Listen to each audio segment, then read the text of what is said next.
Hi everyone. Welcome again to the McLean Hospital Borderline Personality Disorder Family and Consumer Education Webinar Series. I'm Chris Palmer. I'm the director of this program and also the director of continuing education at McLean Hospital. It's my pleasure to welcome you today. We are joined today by Dr. Mary Zanarini. Dr. Zanarini has had a very esteemed career in the mental health field.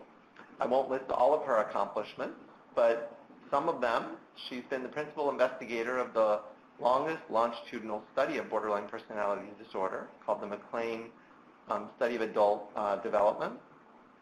She also developed two of the most widely used research instruments in diagnosing borderline personality disorder and looking at changes in symptoms over time. She has also developed an extensive model of psychoeducation around borderline personality disorder and is doing research in that area, and you're going to probably hear more about that today because she's going to be speaking with us on psychoeducation as an intervention for borderline personality disorder. So I'm going to turn the webinar series over to Dr. Zanarini. Thanks.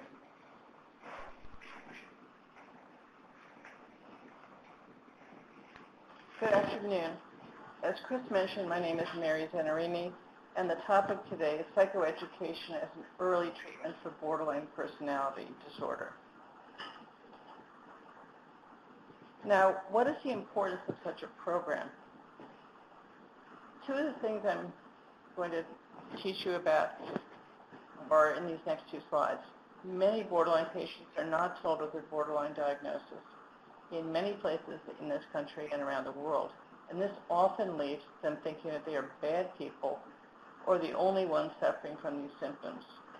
And this can also lead to an endless or fruitless search for a cure for their treatment-resistant axis 1 disorder, which they may well have, but it's not their core problem.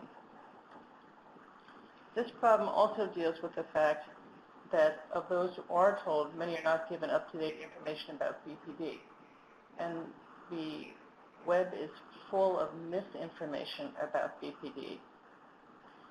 Because of not being told about the latest information about BPD, they're deprived of the information they need to be informed consumers of mental health services and to plan with the help of their family and friends for their future in a reasonable manner. Now, why don't clinicians, whether it's an MD, PhD, social worker, nurse clinician, doesn't matter, what are the reasons people fail to give the borderline diagnosis? And in my experience, they may be unsure of how to diagnose BPD. There's been a lot of buzz about how there are 200 and some ways to come up with a borderline diagnosis using the DSM criteria. Well, there are also 200 and some ways to diagnose schizophrenia and major depression too. It's actually quite a straightforward diagnosis with a mixture of symptoms and behaviors. People, interestingly, may not believe in the borderline diagnosis.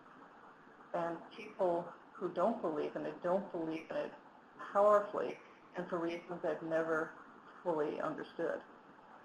Others may prefer to diagnose another disorder that is believed to be more treatable and thus has a better prognosis, such as bipolar II disorder. But let me just say up front, all of my research, whether it's my longitudinal study or clinical trials, has really led me to the conclusion that borderline personality disorder has the best symptomatic prognosis of all of the major psychiatric disorders. So preferring another diagnosis makes little sense. And then finally, people may prefer to diagnose another disorder that's believed to be less pejorative, such as PTSD or major depression. And here too, I don't feel that this is a pejorative diagnosis. It is what it is. And what happens is if you don't diagnose BPD early on in someone's clinical course and you don't explain the facts of the disorder, you're acting like someone from a medical model talking about cancer 30 years ago. This is really people, we now know so much about BPD and its treatment and its course. We absolutely owe it to people to be straightforward, and there's nothing wrong with this diagnosis. We stand a 99% chance of having a 2-year remission, 78% chance of having an 8-year remission, and a 60% chance of recovering fully psychosocially as well as symptomatically. So this is a good diagnosis. Now, what are the reasons for failure to provide information on BPD?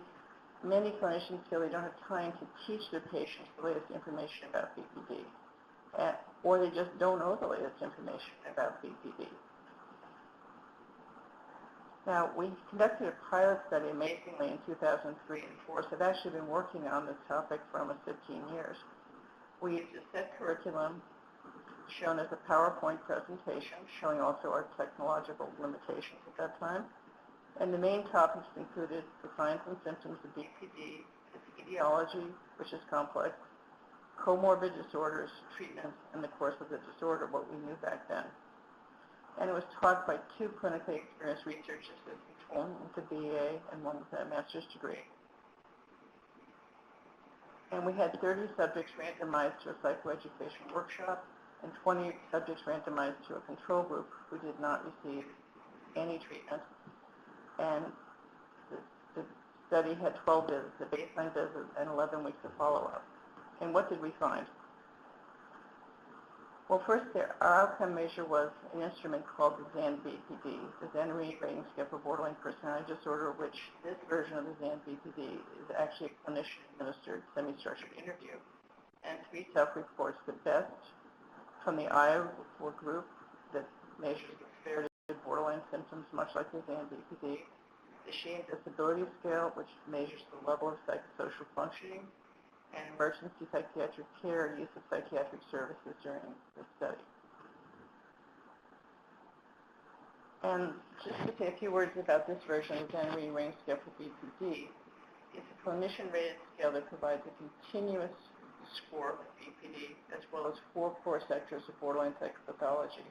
The DSM criteria can be broken down into affects, cognition, forms of impulsivity, and relationships. It also provides a 0 to 4 score for each of the 9 BPD criteria, which has a total score of 0 to 36 and assesses a 1-week time period. And although this last point seems like technical gobbledygook, it's actually important.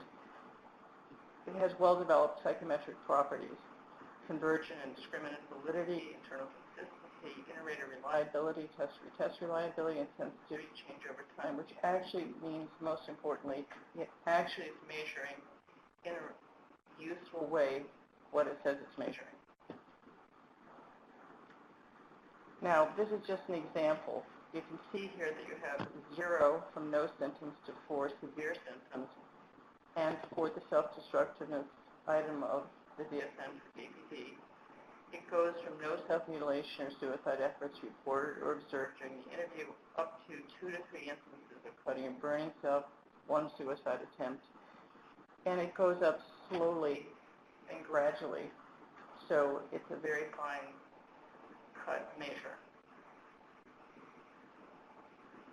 Now, the main outcome was that the treatment group declined significantly more than the control group on the following criteria: general impulsivity, binge eating, spending sprees, reckless driving, for example. This is a different item than self-harm or suicidality, and unstable relationships. So basically, with this workshop format delivered by 2 research assistants, people became less impulsive and the relationships became more stable, which certainly gave the field hope that this would be a good early form of treatment. Other outcomes: there were no significant differences in the psychosocial area or the vocational area or social area. Computer is muted. And 1 subject, or 2% of the sample, needed any kind of psychiatric care.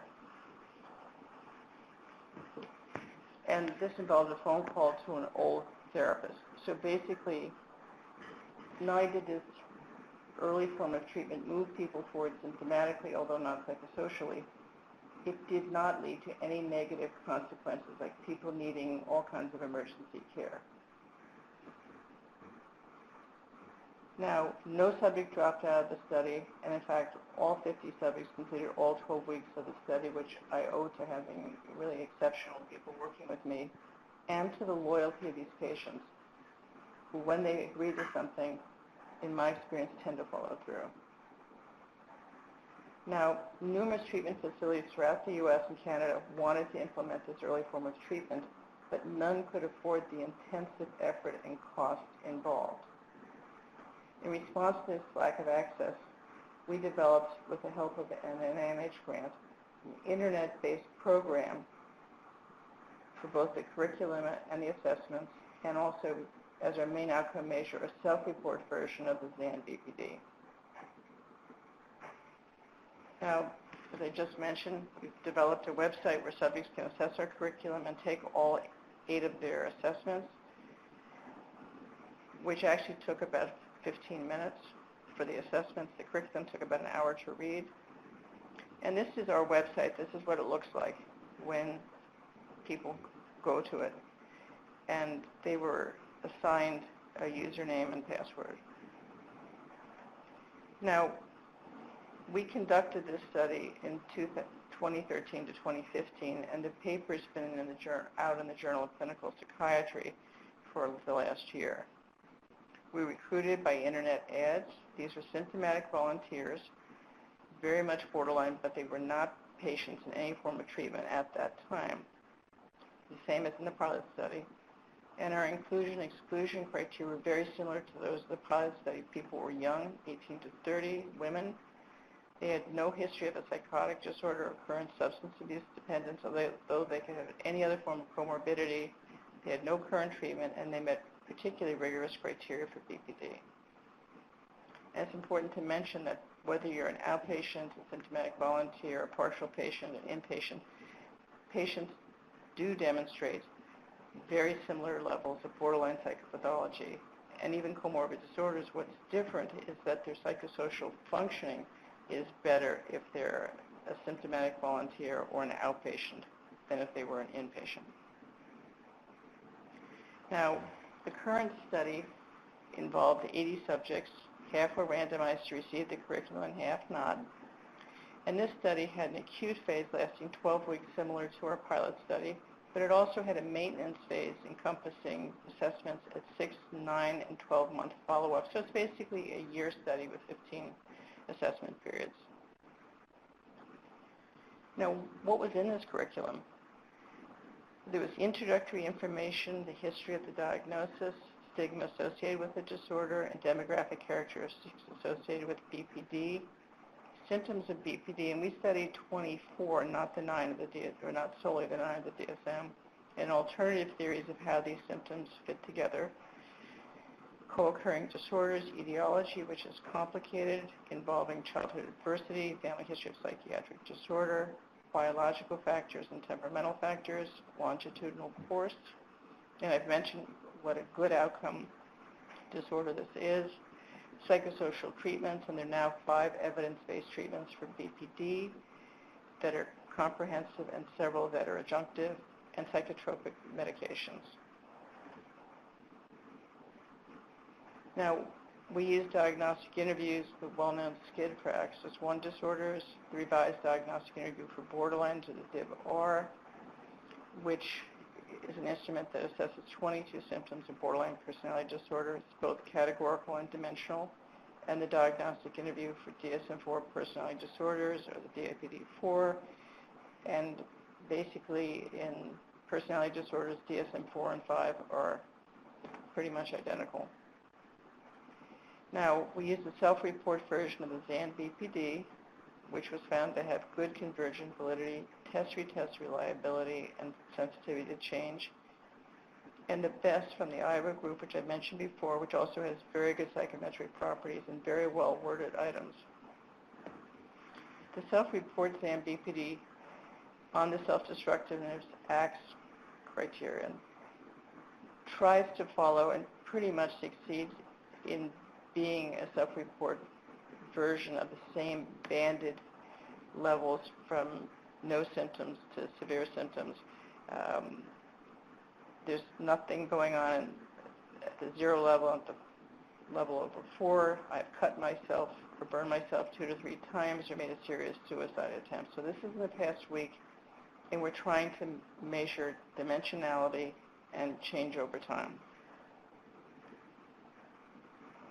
And we had several measures of outcome for psychosocial outcome, the Sheehan Disability Scale, which is very brief, and Myrna Weissman's very famous Social Adjustment Scale. We also had other outcome measures. Mark Zimmerman from Brown has generously allowed self-report measures he's developed for depression and anxiety to be available on a website that he has for free. The KUDOS, which measures severity of depression, the KUPSOS, which measures severity of anxiety symptoms.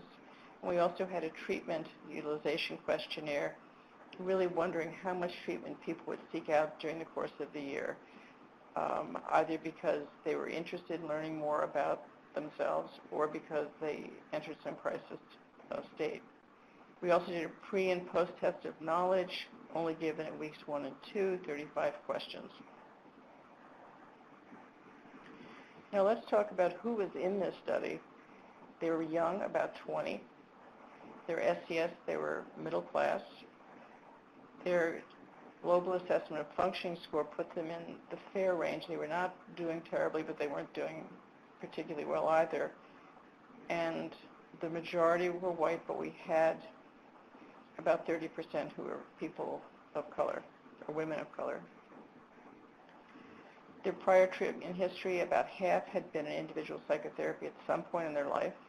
About a quarter had taken medications, and only 5% had ever had a psychiatric hospitalization. So these figures in some ways give me optimism for the field that psychotherapy came first, or was the primary thing offered, more than medication. Because, as you may know, BPD is the only psychiatric disorder that the American Psychiatric Association has stated that psychotherapy is the first level treatment you should go to, with medications being more adjunctive, because almost all medication types are useful for borderline personality disorder, but modestly so.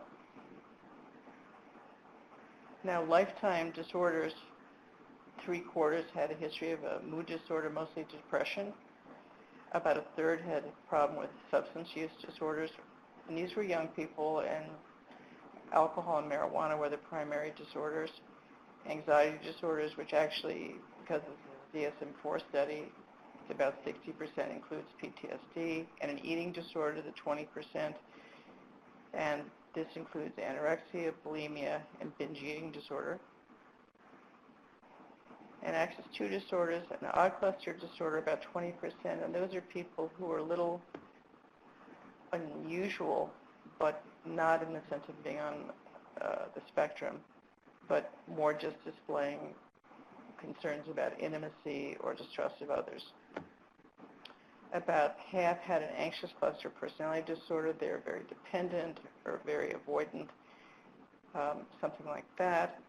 And about only less than 20% had a non-BPD dramatic cluster disorder. So very few people had antisocial personality disorder or narcissistic personality disorder. Now, between group differences, the outcome, the most important things we're talking about, general impulsivity is measured by the BPD decline significantly more for those in the treatment group than those in the control group. Again, this is weeks 1 through 12. And overall, psychosocial functioning improved significantly more on the social adjustment scale for those in the treatment group than those in the control group.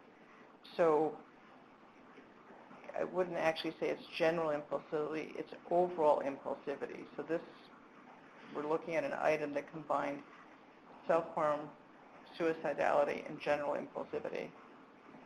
And a significantly higher test of knowledge score on the second administration was found for those in the treatment than those in the control group, as expected, because they were learning about BPD while the other people weren't. In the maintenance phase of the study, which is months 6, 9, and 12, those in the treatment group reported significantly greater declines than those in the control group in all 4 sectors of borderline psychopathology, and the overall score of the BPD So they declined more, significantly more, in terms of affective symptoms, cognitive symptoms, impulsive symptoms, interpersonal symptoms, and the overall symptom severity of BPD.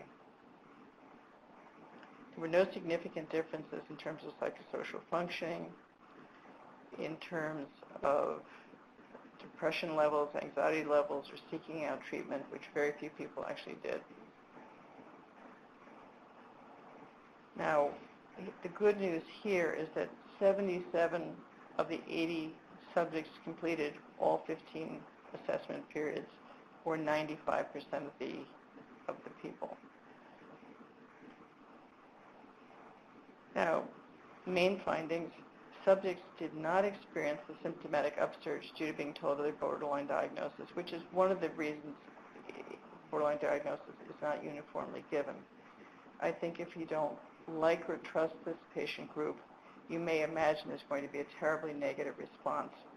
And I've been doing this for 25 years, and I've never gotten a negative response. I've gotten sadness that no one bothered to tell them before, and that they've wasted, and that the patient has wasted 10, 15 years in treatment, when this sounds more like their core problem. And in fact, those in the treatment group experienced a significantly greater decline in all symptom sectors of BP than those in the control group. So this is an easily scalable treatment that's very inexpensive and yet has a significant effect on borderline psychopathology over the course of a year. And subjects did not experience a substantial decline in their psychosocial functioning due to being told of their borderline diagnosis. People didn't drop out of school, stop working, fight endless more with their boyfriend and dump him. Rather, those in the treatment group reported a significantly greater improvement in their psychosocial functioning than those in the control group. Now, the effects of treatment were stronger in the maintenance phase than the acute phase of the study, and why is that? We think the control subjects may have needed the encouragement for reflective thought provided by taking the assessments, because they didn't have the cognitive map that the other people did.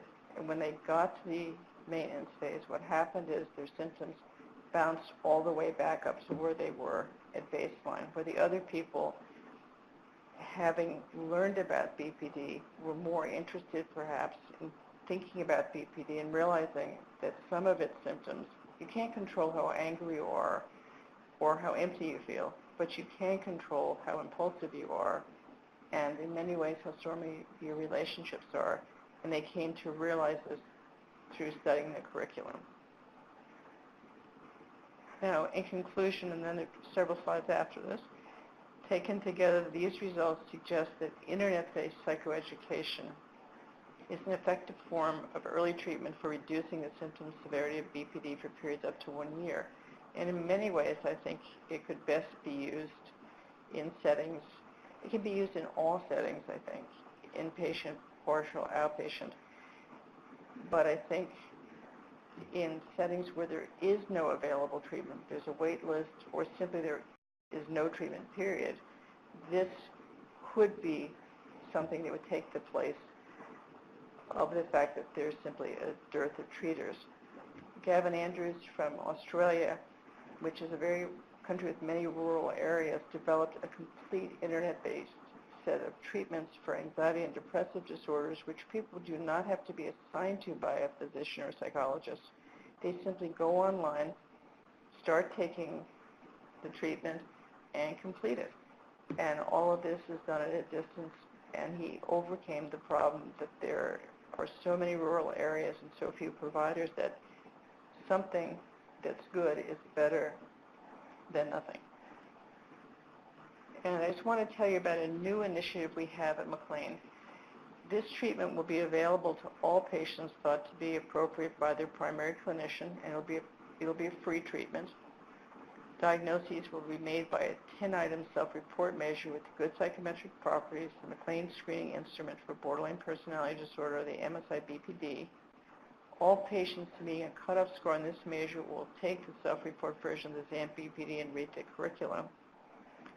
In the subsequent weeks, they'll retake the XAMPP-BPD on a computer or the smartphone, and we are developing a non-native app which can be used on an Android-based smartphone or an iPhone. And taking the Bpd will take less than 5 minutes. I think once you get into taking it, it takes about 3 minutes. And their overtime answers, it won't be a black box. They'll be available on a series of easy-to-read graphs, one for each of the 9 criteria for BPD and one for the overall Bpd score. So you simply will hit a tab, and a graph will come up showing whether your symptoms are declining, staying level, or needing more help. And in this way, patients can tell for themselves in which areas they're improving, holding their own, and needing more help. And again, this will be available on as many units as the senior clinicians want to use it, and patients will be directed to it by clinicians, but it will be free while they're at McLean, and it'll be free once they leave McLean. They can continue to take the Bpd for a year if they want, even if they were only at McLean for 2 weeks. So this is an effort to move this treatment, which is low cost and easily scalable, as I mentioned, into something that's available to people right now who've been in treatment at McLean. But the overall plan is to hope that we can move it from McLean to clinics affiliated with or hospitals affiliated with Partners Healthcare to provide something for everyone with borderline personality disorder, as this is a disorder with a dignity and power all its own, and these patients deserve the exact same type of psychoeducational experiences as patients with better known and more acceptable psychiatric diagnoses. Thank you very much. Great. Thank you, Dr. Zanarini. So we have time for questions. If people have questions for Dr. Zanarini, you can use the Q&A box in the lower right-hand corner of your screen and type in questions. Even if your questions aren't specific to the material Dr. Zanarini just presented, but if you have general questions about borderline personality disorder, if you have issues you're struggling with, if you have questions about psychoeducation and the diagnosis and what that means, please feel free to type in those questions and we will get through as many of them as we can.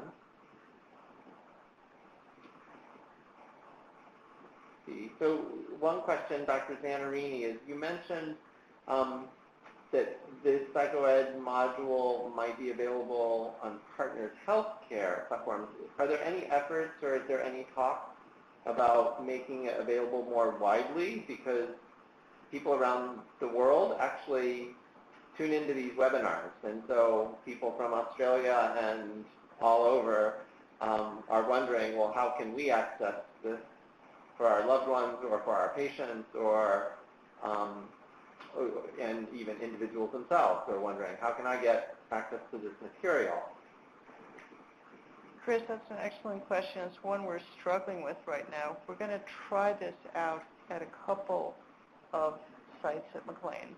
We're also going to try it out at another partner site. And if we encounter no problems, I think it will be generally available. But the exact details, we just don't know. But we certainly thought about this, and our hope would be that it could be available throughout the country, and hopefully for free. And exactly how that would be worked out and who would pick up the tab for that is something we're thinking about very actively.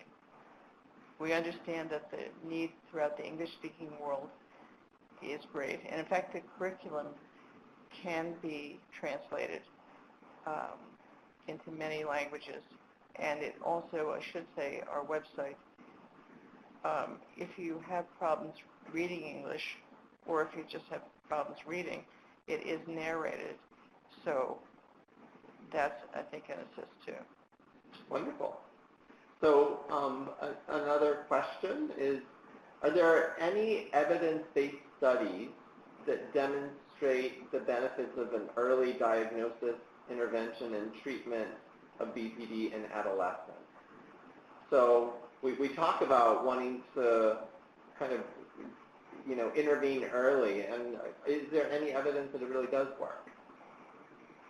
This treatment has not been tried in adolescents, although I'd say 18, 19, 20-year-olds are still late adolescents by many definitions.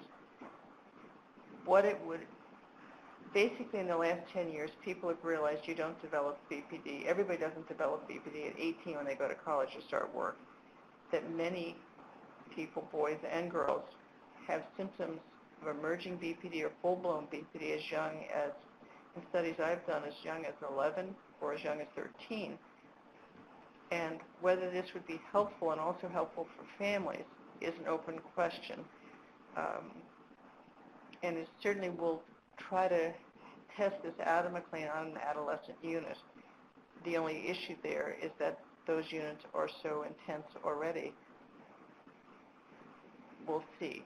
But I assume it would be helpful. And I also assume it would be helpful for family members, too. And I know a lot of treaters across the country come up to me at conferences and say their training didn't include much about BPD, so reading the curriculum might be helpful for them in their work with patients. And so we're going to try to find ways to make it available to as wide a range of people for as wide a range of reasons as we humanly can. So I want to follow up on that because I suspect, and maybe I misinterpreted, but I suspect what the person was actually asking was, and I'm going to ask you to call on your knowledge of the longitudinal course of BPD, and whether there's been any, whether there's any evidence that early intervention or intervening earlier in the course of the diagnosis or after symptoms start to emerge, whether there's any evidence that that might change prognosis or change outcome, or does it do anything? I mean, and people talk about this a lot with a lot of psychiatric disorders and a lot of medical disorders even, early recognition and diagnosis of cancer, early recognition and diagnosis of autism. But with autism, for example, there's not a lot of evidence that early intervention actually changes functional outcomes. And so I guess what one of the questions I want to ask of you is, are you aware of any evidence that early recognition and treatment of borderline personality disorder changes outcomes? That's an excellent question. There are active studies ongoing throughout the world on this topic. Andrew Chanin from Australia, Stephanie Sepp and Carla Sharp from the U.S., and others. But so far, no one has conducted any kind of naturalistic or clinical trial on this topic. I'm assuming, but that may be an unfair and untrue assumption, that the earlier you and your family learn about what you're struggling with and learn about it in a fair and balanced way, that could help you. It's also possible to think about it that way, that people who develop it earlier may have a slightly different course because they saw treatment for it at a younger age. So it's impossible to know. I would hope that it would mean the earlier you intervene, the better. It may be that it's better not than if you wait till a later time period, but it may be better for those who develop the disorder early, because many people do develop it in young adulthood. And so they may be slightly different groups of people. When you, in all of your work with the adult study, or the study of adult development, the McLean study of adult development, which is the longest longitudinal study of borderline personality disorder, did you ever have an opportunity to analyze the data to even try to get a hint of this? Like maybe patients who were diagnosed and treated earlier in life, did they have a different outcome than patients who were, who suffered for long periods of time without accurate recognition of their diagnosis, and they were in and out of hospitals maybe and getting treated for depression? And the median age in our study at study entry was 26. And it turns out that if you're older than 26, even though that's very young, you may follow a more chronic course. So the younger you are, the better. And our younger ages the whole study went from 18 to 35. The younger people did do better because they hadn't made any major life choices yet. By and large, they were unmarried, they didn't have children, they were students. And so they hadn't had to take on adult responsibilities. The older people often were married. They've been sicker for a longer period of time, but they were struggling with dealing with the responsibilities of a marriage, having children, and also but this study is 25 years ago, so nobody basically was getting the borderline diagnosis. Wow. But it does help probably in all disorders to be without massive responsibilities. When you're feeling really sick, if you're younger, you can focus on yourself heavily and invest in yourself by getting more education, more job training, and I think that's very helpful. Okay, so it sounds like, correct me if I'm wrong, but it sounds like at least what you just said would be consistent with the possible hypothesis that earlier intervention is more effective and actually does possibly change outcomes, because the younger people tended to have a better prognosis and better outcomes than people who were older and maybe had lived with symptoms for a longer period of time. Correct. Okay. So I'm going to move on to the next question. This person says, my son attended McLean for about 6 months. He's back at college and doing well, but I'm wondering if your psychoeducation program might still be helpful for him. He's no longer in therapy, but he sees a psychiatrist once a month. So would the psychoeducation program be appropriate for somebody who's maybe had some treatment already, maybe knows something about the diagnosis?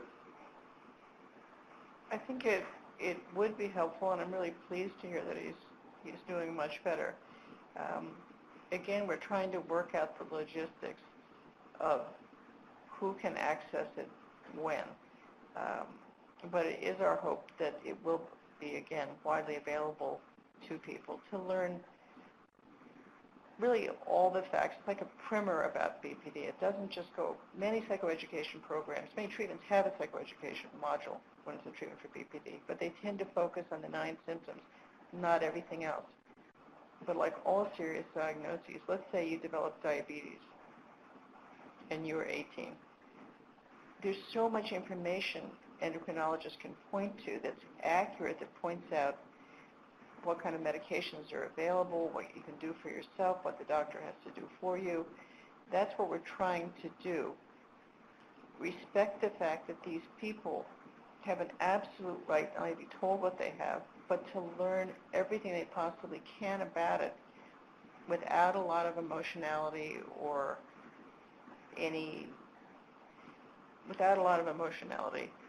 so that they can know exactly what they're going to be facing, and all the good news and some news that isn't so good. For example, the 40% of people who don't recover tended to be exactly what I mentioned. They had married young, had children young, and they'd been patients for quite a while when we first met them. And they tended to end up on disability, and they also tended to be prescribed really aggressive polypharmacy, multiple medications at one time. And that whole combination of factors seemed to lead to them having much worse physical health and also making poorer lifestyle choices related to health, such as smoking a pack of cigarettes a day. So I think this even teaches you about your physical health and choices you can make and what the consequences are if the choice isn't so good. So this program tries to be really respectful of what people need to know and to provide them with what they need to know. Yeah, so that sounds great. So the next question, your study was all women or females. Is there any reason this wouldn't work the same for men? That's an open question. I think it would work for men, but I have no proof that it would.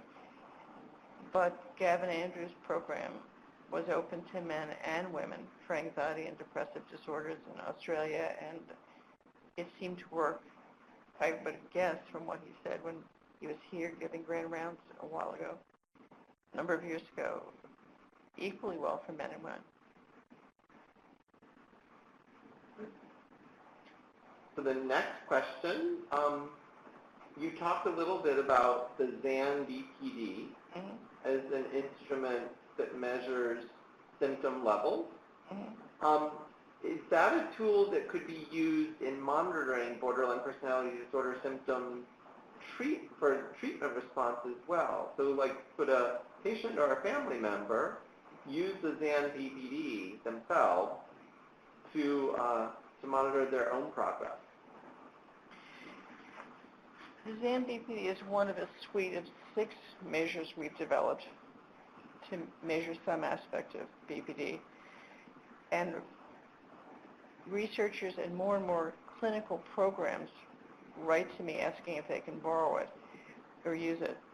And I give it away for free. The only requirement is that you have to sign a contract with Partners Healthcare, and they put certain restrictions on you about translating it, putting it on the web, this and that.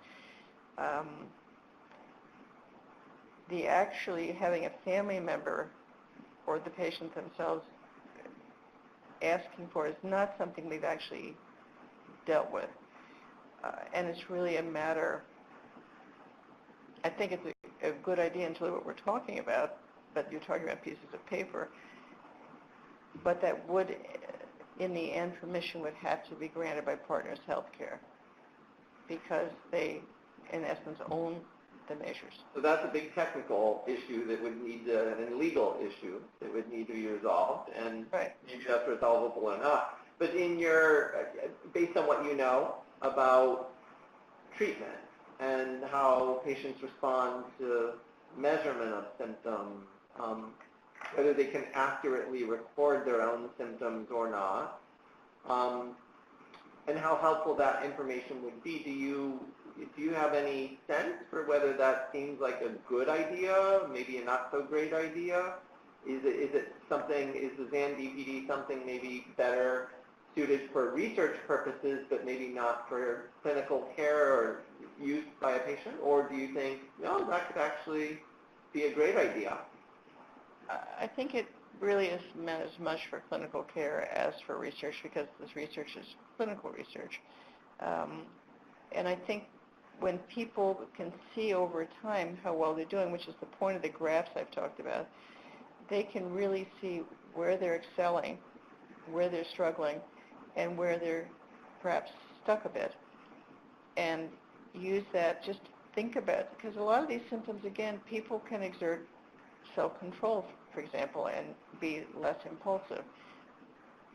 So I think it could be very helpful, but right now we just don't have a way to easily provide that to individuals. Okay, great. Thank you.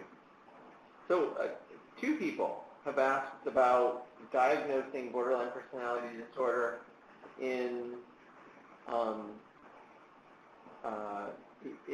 young adolescents, people less than 18. And so officially, the diagnostic criteria right now doesn't allow for that. Actually, it does. It does? Yes. Can you clarify? In DSM-4 and 5, people are allowed to diagnose early adolescents with and mid-adolescents with BPD, and they suggest using not a 2-year time frame, but a 1-year time frame for the symptoms. So it's totally acceptable for psychiatrists, psychologists, any other mental health professional to diagnose BPD in the very young. Okay. Because I think there is a lot of maybe lack of appropriate information. I thought one of the criteria was it has to be greater than 18 or one of the, no, okay. Well, so nonetheless, I'll at least proceed with the question because there's at least reluctance on a lot of clinicians' part to diagnose BPD in, say, a 13 or 14-year-old.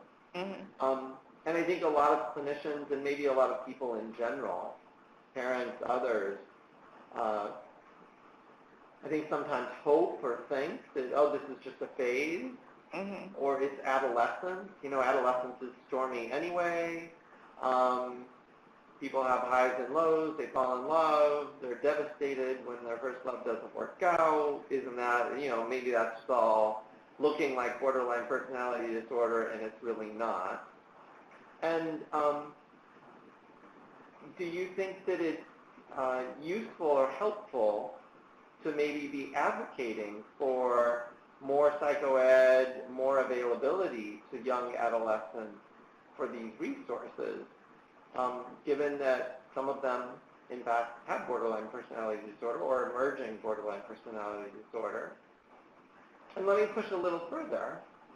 Let's take an example of an adolescent who is going to outgrow their BPD symptoms or their emotional volatility symptoms, emotional dysregulation symptoms by the time they're 20. Could this material, could these interventions be helpful for them as well, even if they turn out not to officially have borderline personality disorder when they're 18? It's a really interesting question. I think probably so. But we did a study of adolescents from McLean versus with BPD, boys and girls, 13 to 17, versus psychiatrically healthy kids, same age range, 13 to 17. And the differences across a whole variety of areas were so striking that that these kids are not suffering from a difficult phase. They're suffering from a serious psychiatric illness that deserves and needs treatment early on. And as you mentioned, there's a hope that if you enter treatment at 13, you're given the diagnosis, you learn about the disorder, your parents learn about the disorder, and realize that some of the things that they're upset about or frightened by are actually symptoms of a disorder. They can be the better parents that they hope and wish to be, and that your course can move forward. And also you can get more support from your school if you're carrying an actual diagnosis that's accurate, so you're not getting in trouble needlessly. People understand that you have a problem and not that you're, quote-unquote, misbehaving, because you're not. The next question is, do you think it would be a good idea for parents to go through your psychoed module along with a child, young adult child even, with BPD? You mean each taking it separately, but at roughly the same time? I don't know. Well, I'm open to your, is your psychoed module appropriate for parents? Yes. And do you have thoughts or recommendations about should they do it together, should they do it separately? What would be an ideal model for thinking about how parents should use this tool with or without their child? I think it would be helpful for parents, and I do believe everyone should read at their own pace, so I wouldn't try to read at the same time together on a small computer screen or an iPhone. But then the issue comes, who do you want to, can you discuss it by yourselves, or do you need a professional to discuss it with you, because you may have all kinds of questions. I know that BPD is associated with childhood adversity because, sad to say for me, it was in the 1980s that I published the first paper on childhood adversity and BPD. But this is not a disorder where every single child has been abused or neglected by their parents. Many parents are remarkably well-meaning. No one has given them the information they need to be the best parent they can be. And I've had so many parents consult with me about how they can be a better parent.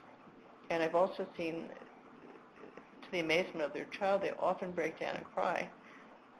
And they're relieved to get a diagnosis. And their child is amazed to see that they're so well loved, that their parents are really in deep sorrow and grief over what they weren't able to provide because they just didn't know what was going on. So I want to follow up on that, given that you were one of the first, or the first person to report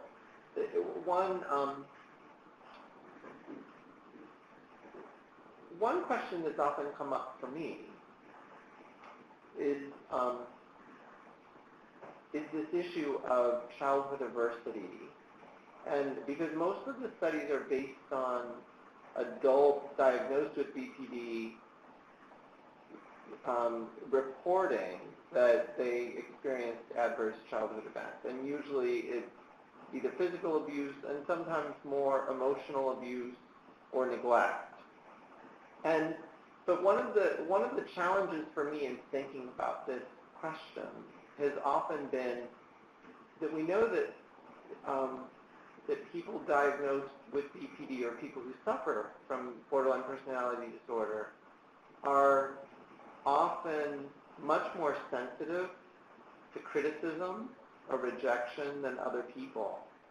And so if a parent had two children, one with BPD and one without BPD, and criticized them or punished them or gave constructive criticism in the exact same way to both children, the one with BPD might be more likely to experience that as abuse because they may in fact be hypersensitive to criticism.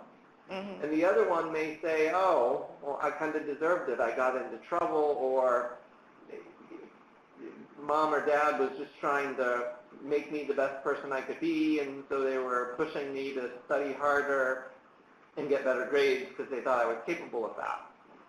And so one child getting that same treatment might say, I had perfectly good parents, and the other child might say, oh, they were abusive. It was horrible. I hated it. I would think about that and ruminate about that. And I guess my question is, so that's just a hypothesis that I'm throwing out there. And I'm wondering what your thoughts are about that, and whether, because I think so many parents, the one thing that I can very clearly say, even from these webinars, but also from a myriad of other parents, that so many parents are like, we don't feel like we did anything wrong, and we have 3 other kids who are perfectly fine, and felt like we were okay parents. Like, were we perfect? No, of course not, but they felt like we were okay, and yet this one saying that we were abusive and horrible, and we don't know how to rectify that in our mind. And like, is she or he just making that up to be difficult, or what? Well, the model we work off of is, we call it the complex model of borderline psychopathology. And we see people who are going to develop BPD as coming into this world with a hyperbolic temperament. You're super sensitive to any slight, and you are remarkably insistent and persistent that other people pay attention to your pain. And that's an intriguing combination. Some kindling event occurs. It can be normative, like going to college. It can be traumatic, like being date raped at college. And then full-blown BPD comes up. But I would say everybody with BPD comes into this world with what I would call a hyperbolic temperament, which can lead them accidentally or inadvertently to misperceive what their parents are doing. The child can also be somewhat mysterious to the parent, which actually could lead the parents to be not optimally sensitive to that child, because the child is different than the other children. And if they had a diagnosis, nobody's going to pick on a child who develops diabetes at 10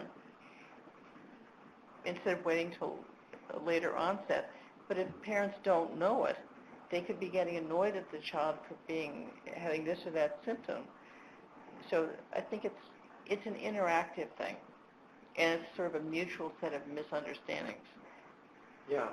No, I think it's helpful to think about it in that way, because I think so often people cling to one viewpoint or another, and I've seen so many families basically disown each other over that issue in particular, where the person feels like you were horrible and abusive, and the parents dig their heels in and like, no, we weren't. We were perfectly good parents, and you're just making that up. You're a liar. You're whatever.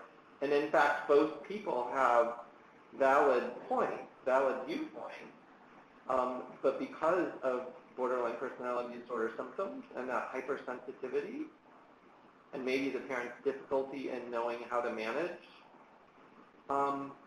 those symptoms, or manage the anxiety, or manage the anger, or the insecurity, that both people may in fact have been well-intentioned, never have intended to hurt the other person, but it's just disheartening to see families break up, and a lot of animosity between family members over that issue, when at least in some cases that can be true. And I'm certainly not in no way trying to suggest that there aren't clear, unequivocal, overt cases of abuse, neglect, that anybody would consider abuse and neglect.